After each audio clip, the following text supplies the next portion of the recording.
విశాఖ గాజువాక విశాఖ ఉక్కు శంకుస్థాపన చేసిన రోజు భూములు ఇచ్చిన నిర్వాసితులకు చీకటి రోజు. నిర్వాసిత నాయకుడు పీతాని భాస్కర్ నేడు ఫౌండేషన్ డే సందర్భంగా నిర్వాసితులు బ్లాక్ దుస్తులు వేసుకుని స్మృత్యాంజలి వద్ద నిరసన. స్టీల్ ప్లాంట్ నిర్మాణం కోసం ఇల్లు భూములు త్యాగం చేసి నేటికి న్యాయం జరగక నిరసన గలం వినిపిస్తున్నాం. మా నుంచి భూములు తీసుకుని 48 ఏళ్లు గడిచినా ఇంకా 8,500 మందికి ఉపాధి కల్పించని యాజమాన్యం, పండించుకునేందుకు భూములు లేక చేసేందుకు పని లేక మేము మా తల్లులు ఇదే టౌన్షిప్లో కూలి పనులు పాచి పనులు చేసుకుంటున్నాం. పాలకులు స్టీల్ యాజమాన్యం మా గోడును వినిపించుకోకుండా మాకు అన్యాయం చేస్తున్నారు. నిర్వాసితుల సమస్య పరిష్కరించకపోతే ఉద్యమం తీవ్రతరం చేస్తాం. ఎన్నో ఏళ్లుగా మాకు న్యాయం చేయండి అని ప్రార్థిస్తున్నా పట్టించుకొని కేంద్ర రాష్ట్ర ప్రభుత్వాలు మా న్యాయమైన కోరికను ఎప్పటికైనా తీర్చండి లేదా మా భూములు మాకు ఇవ్వండి. స్టీల్ ప్లాంట్ 32 మంది అమర వీరులకు, స్టీల్ ప్లాంట్ 32 మంది అమర వీరులకు, అమర వీరులకు. నమస్కారం అండి. ఏదైతే ఈరోజు స్టీల్ ప్లాంట్ ఫౌండేషన్ డే సందర్భంగా మరి స్టీల్ ప్లాంట్కి భూములు ఇచ్చిన నిర్వాసితులైన మేము నేటికి 48 సంవత్సరాలు అయినప్పటికీ ఇంకా పరిష్కారం జరగక 8,500 మంది నిర్వాసితులు ఎదురు చూస్తున్నాం. మరి అందులో భాగంగా మరి ప్రతి ఏటా ఫౌండేషన్ డే రోజు మరి స్టీల్ ప్లాంట్ యాజమాన్యం కానీ, స్టీల్ ప్లాంట్ అధికారులు కానీ, ఇక్కడ ప్రజాప్రతినిధులు కానీ స్టీల్ ప్లాంట్ నుండి వచ్చే నిధులతో సంబరాలు చేసుకుంటున్నారు ప్రతి సంవత్సరం.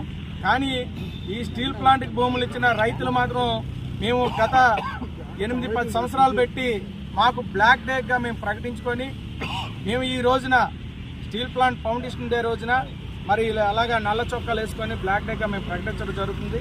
ఎందుకంటున్నామంటే ఈ యొక్క బ్లాక్ డే అని మరి భూములు ఇచ్చిన నిర్వాసితులు ఎవరికి కూడా పరిష్కార మార్గం జరగలేదు కాబట్టి మరి అందరికీ కూడా నిర్వాసితులందరికీ సంపూర్ణమైన న్యాయం చేసే బాధ్యత మరి ప్రభుత్వాల మీద, యాజమాన్యం మీద ఉంది కాబట్టి మరి ఈ రోజుకి కూడా ఇంకా పరిష్కార మార్గం చేయలేదు కాబట్టి అందుకోసం మరి స్టీల్ ప్లాంట్ ఫౌండేషన్ డే రోజు మరి అది సంబరాల రోజు అయితే మా యొక్క నిర్వాసితులందరికీ చీకటి రోజుగా మేము ప్రకటించుకొని మరి కార్యక్రమంలో చేయడం జరుగుతుంది గత కొన్నేళ్ళుగా.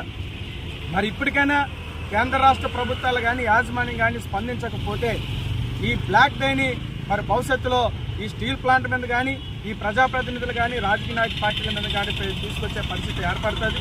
ఇప్పటికే మీరు చూస్తున్నారు, అనేక సభలు, ధర్నాలు వేలాది మంది నిర్వాసిత కుటుంబాలతో చేస్తున్నాం.